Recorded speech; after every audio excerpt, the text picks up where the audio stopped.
Hello everyone. Today what I'd like to talk about is the delegation of approval matrix. This is a very important topic and I'm sure you're going to find it useful. So I'm reminded of this time when this was about 7 years ago. I was talking with this financial controller and he recounted this incident. Every Friday he would go to the MD's desk with a packet of files and supplier invoices and he would stand patiently by the desk of the MD. And the MD would have a bunch of questions. What is this invoice for? Who's this vendor? Was it a purchase order? Was an advance given? Which is the beneficiary department? How are we going to do the cost allocation? Is there a sign of report, etc., etc., etc.? And then he would approve each invoice. And this ritual would take a few hours every Friday. One day the MD got frustrated and said, look, why am I even doing this? Today we are 500 people. Tomorrow we are going to be 3,500 people. How is this even sustainable? And we have managers who are perfectly capable of taking these decisions. Why am I doing all this approval? Please go set up a DoA for our organization. I will approve that DoA and then let's follow it. I'm not going to spend this kind of time on these invoices. Brilliant idea. The difficulty is, what is the right way to set the DoA? And that's where we come in. The benefits are obvious. You want to save time of senior people. You don't want to be dependent on one person. You want auditability and you want proper due diligence. You want managers to be accountable. So let's get started. How do you define the right DoA for your organization? I'm going to talk about the 10 best practices. First, no two expenses should have the same authorization matrix. Advertising different from travel, different from printing and stationery. Secondly, no two departments need to have the same DoA for the same expense. For example, travel in a sales department has to be approved very differently from travel in the HR department. Third, cross-department DoAs. Let's say the HR team went to South India to do a training program for the sales team. Who should be approving it? The HR head, the sales head, or the zonal head? In this case, you will need to define your DoAs indicating that if one department incurs an expense for the other department, then what is the approval matrix for different amounts, of course. Coming to the fourth point. Is less better or is more better? Obviously, you would feel that, oh, the more levels of approvals that I put as the business rule, the safer we are. On the other hand, it will take more time and it will also make each person feel that, well, somebody else is going to approve. I'm not really accountable. What we recommend over here is that if it's an exception, yes, there should be more levels of approval. If it's a business as usual, less will do. And auditability. If you have a very good visibility and auditability of every approval in your organization, then less is good enough, provided you have the right people to approve. If you're not going to be able to create that kind of auditability, then more is better. Coming to the fifth point, deviations, exceptions.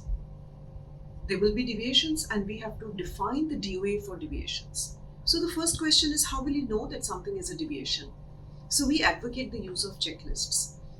A checklist indicates what all is to be checked. Is the vendor an MSME? Has the vendor paid their taxes? Is this against a purchase order?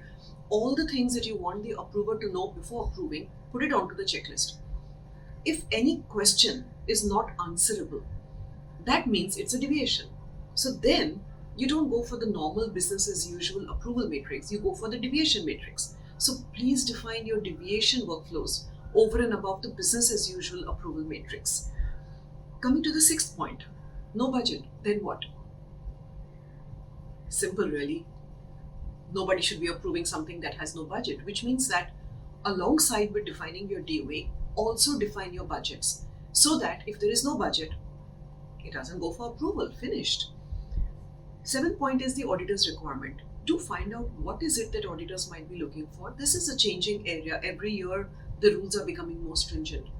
At a simple level, any expense 7 years, 8 years old, every single invoice should have the auditable trail of what was the DoA and did the people who sign it as per the DoA? Did we follow the rules? Coming to the eighth point, unavailability. It will happen that now and then a manager is not available, is on leave, is very busy, or has left the organization. For such situations, do define in your DoA who is going to be approving when the correct person is unavailable and who is allowed to reassign that invoice for approval. Coming to the ninth point, speed. you're putting all the DoA rules in place, and if it's going to take forever, people are going to say, hey, forget it, why are we even doing the DoA? So along with a tight scrutiny with the DoA, what you need are tools for speed. For example, 2 tools. Email approval. The manager looks at the email, looks at all the details of the invoice, and there is an approve button inside the email, clicks on it, done.